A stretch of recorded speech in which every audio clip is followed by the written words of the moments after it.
Good evening, ladies and gentlemen. This is Kazuri Alameen, still breathing, very grateful, very grateful. I want to share a couple of quick nuggets with you this morning. I've just got to doing a group and I wanted to share with you and ask you some questions and how would you answer these questions and deal with these things in your private thoughts. I did a group this morning on forgiveness. Forgiveness is a word that we hear. I'm really comfortable in saying each and every day in some shape, form, or fashion. And my question to you is forgiveness necessary? A lot of people will verbalize that yes, it's necessary. A lot of people will verbalize forgiveness is not for the other person, it's for you.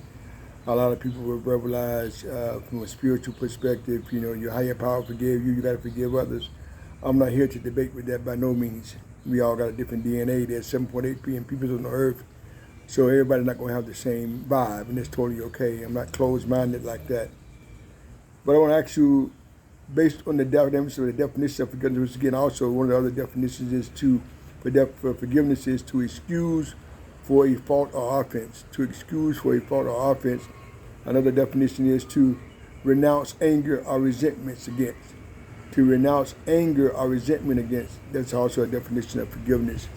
But one of the things after 45 years of doing groups that I found out too, once again, to excuse for a fault of offense or to renounce anger or resentment against, definitely is one of the definitions of forgiveness. But my question to you once again, is it necessary?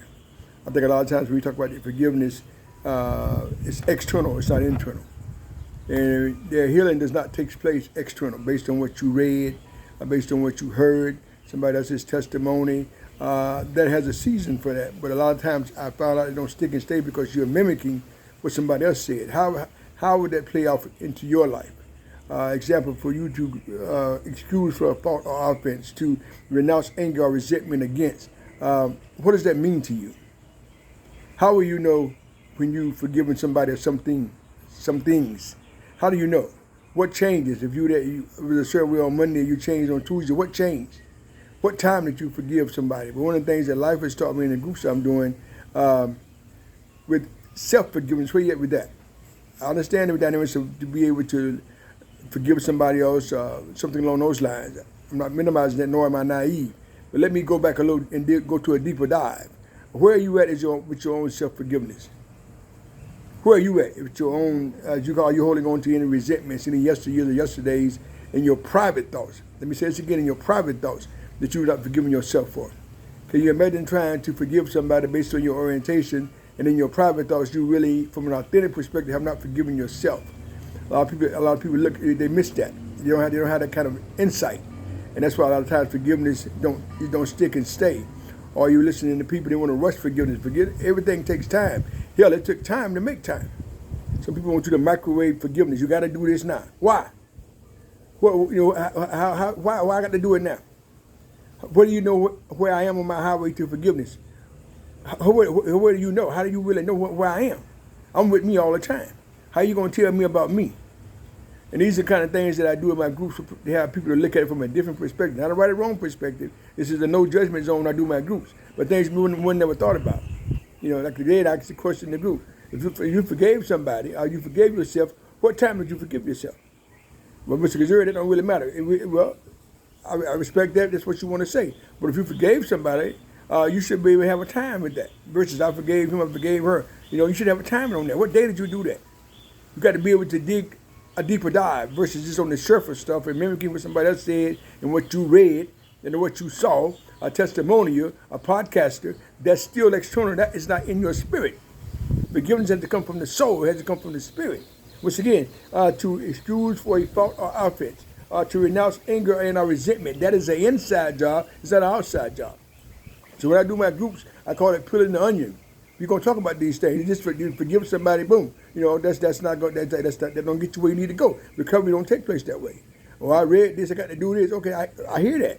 But let's break this thing down to the lowest terms so you can understand where you're coming with this dynamic. And a lot of times I find out too, ladies and gentlemen, when a person from an enthusiastic perspective holler out and say, well, we got to forgive everybody. That person in his or her private thoughts have not forgiven themselves. And once again, we're with ourselves all the time. This is not a belief. The evidence speaks for itself. That's why I mentioned private thoughts. Not just your thoughts, your private thoughts. We all got private thoughts. I don't care who you are. Once again, this is not a belief. The evidence speaks for itself. So in your private thoughts, are there any self-resentments you're holding on to? Are there in your private thoughts, are there any self-forgiveness things that you are not forgiving yourself for before you go anywhere else? Not to minimize, you might want to forgive somebody. I'm not minimizing that. But have you forgiven yourself if need be? This is only something you would know. Because once again, we're with ourselves all the time. And as I tell people, I respect the institution of marriage very highly. Please hear me. I respect it very highly. But you are not with your spouse all the time. You're not with your, your spouse is not with you all the time. You're not with your children all the time. Your children are not with you all the time. You're not on your job all the time. Your job is not with you all the time. But you're with yourself all the time.